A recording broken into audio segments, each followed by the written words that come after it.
But Connie and Ernie were actually very, very gentle people, and they didn't have what you would call a living faith, but there was something going on. Yes. And I know Christine had a Bible, and she used to now and again say, can we go to church? And the only thing I enjoyed about going to church, I have to admit, was you could actually sing really, really badly. And if you've heard me sing, you'd know how bad that is. That's why I became a disc jockey. But it was that kind of, you could sing and nobody told you off. Right. Where if you did it in the street, you'd probably get locked up, So it was that kind of. So I knew there was something going on, but she never pushed it. Whether it was I was too bossy or whatever, I don't know. But she never pushed it. Mm-hmm. Then in about 1985 was a kind of a real big time for me, because it was just before then that I'd gotten offered my first head gardener's job. And I have to say it was a 56-acre estate, and bearing in mind I'd not been to horticultural college or any of that stuff, it was one of those times, where you apply for something, and then after you've applied you think, why did I do that? This is really crazy. And to find myself with the job was really amazing, because it was a huge step for someone like myself. And that we went there in the June or July I started the job, and that autumn we had the hurricane, which blew half the estate down, so it was a real test. But it was at that time when we decided we wanted to have children, because she had a career, we found that she couldn't because of some abdominal problem, Yeah. And that developed? That developed. It was, I think we both knew it when it was diagnosed, that was the end, as it were. Mm-hmm. And we made a pact together that we wouldn't talk about death. We'd only talk about positive things, which I think we maintained. And she fought on and off for 5 years through several kind of sessions of chemotherapy. Lost a hair, gained it, lost a hair, gained it, that kind of thing. And tragically died in the autumn of '89. Yeah. Mm-hmm. Yeah. And what did that do to you? It's a good job there wasn't live TV. I have to say, I was incredibly angry. At God?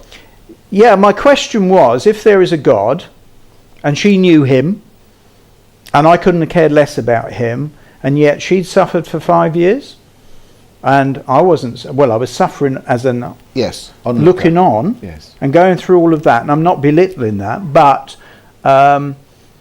this God, and all I understood about God was he was someone who he's someone who loves you. God is love, I was told, and so why should she go through this pain and suffering for 5 years, and then ultimately lose her life? I was incredibly angry, and I remember she died at about 4 o'clock on a morning, and straight after the body had been taken away from the home, because I brought her from the hospital because she wanted to die at home. Right. And I just thank God now that I had that opportunity of spending that last 2 weeks of her life. But I remember that morning being out in the garden and just screaming and being incredibly angry that, God, if you're there, I really don't know what you're about. This is just obscene. Mm-hmm. Yeah, extremely angry, angry. I guess that, obviously we'll move on from that in a minute, but I guess going through that helps you, especially if you meet people in your evangelistic work that have had similar, it helps you understand them, doesn't it? You know what they are going through. It's an incredible release, when you're talking to somebody on the door, and I had it when I was shortly bereaved, that people come up and say, I understand, but full well they don't. Unless they've been in that place, you don't. And it's about empathy. And I know through my door-to-door work, I've had many, many occasions where people have said, if you've been where I've been. And I think in all things, we have to be careful when we're sharing with people that as they try to tell you their troubles, you pile yours upon them. Yes. So I'm very cautious with that. But when you can tell when they're at that place where they want to know, and you just say, well, actually, this happened, and suddenly, all the walls come down. And you're in that place, It's very, very important. And therefore, in one sense, anything that we've been through, and we can look back over our lives, and maybe we're still, even as Christians, asking the question, why God? And maybe we'll never know until we see everything from his perspective in eternity. Yeah. But all those things that we say, why God, to, can actually be a very positive thing as we reach out to people that are also saying, why God? I think it's about remembering where you came from that's allowed me, and I think that's why God allowed me to go through that time. You know, there were several opportunities I had to come into that place, but I just, you know, I've got it sussed, and I'm in control. And I think that's how we live our lives. And so I think sometimes we try to do too much. We think that we are the people. I have the answer, and you're flipping well going to hear it. You know what I'm saying? Whether you want it or Where not, actually it's about, you know, now I understand. It's about God's Spirit. Yeah. So the death of your wife probably made things worse rather than better. Oh, for sure. And put an extra brick wall between you and God than had been there up until then. I suppose the best way to explain it would be actually it was a bit like a bomb going off. Okay. And so all the bits were still there. The wall was still there, but it was all over the place. Yeah. And so it allowed me then to start to kind of try and piece this stuff together. And one of the great testimonies I have through this story is the fact that our doctor, a lady called Jane Woodgate, was a lovely lady. I didn't know she was a Christian, but she was very, very gentle, and she was there for Christine when she was poorly. She was there to certify the death. And bless Jane, I do bless you, even if you're watching this program, that she didn't give up on me. She tried everything to get me counselling, etc., etc. And she just said, recently, she said, I realised that with John Goodway, the only thing I could ever do was to pray.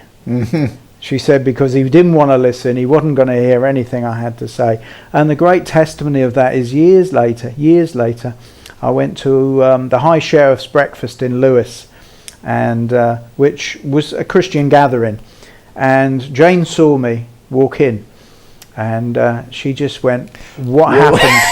What happened? And tears were in her eyes. I can believe it. And she said, I can honestly say that from that time to this time, I prayed for you every day, because I knew that God had got his hand on you, even though you couldn't see it. That's brilliant. And I find myself now in her surgery, in that same chair, time it was updated, in that same chair, sharing with this woman, praying with this lady, where years before I could have throttled her because she was a doctor and she should have cured my wife. So that's been an incredible testimony. And she's actually, Jane is part of my prayer support. That's great. So how did you come to the... I've asked that question 5 times already. We're getting there. I mean, how did all of this come through, and that you really came through to this God whom you were angry with, whom you didn't believe could do what people told you he could do, and all the rest of this garbage that had been built up in you over the years? How did all that get dealt with and you come to who you are today? Strangely enough, I suppose it would be only right and proper to say that I had a visit from the Jehovah's Witnesses. And I was at a very low ebb, let me hasten to add. But the second visit I invited them in, and they were telling me about heaven, and they were telling me about this lion eating straw, and that we'd have this kind of small hold-in, and everything would be idyllic. Well, coming from a Dorset background where we used to pull water from the well, and when it was wet and when it was snowing and all of that, this wasn't painting a very rosy picture. And the very idea of a lion eating straw was kind of just way too beyond anything I was ever going to get my head round. And so I have to admit I gave them short shrift.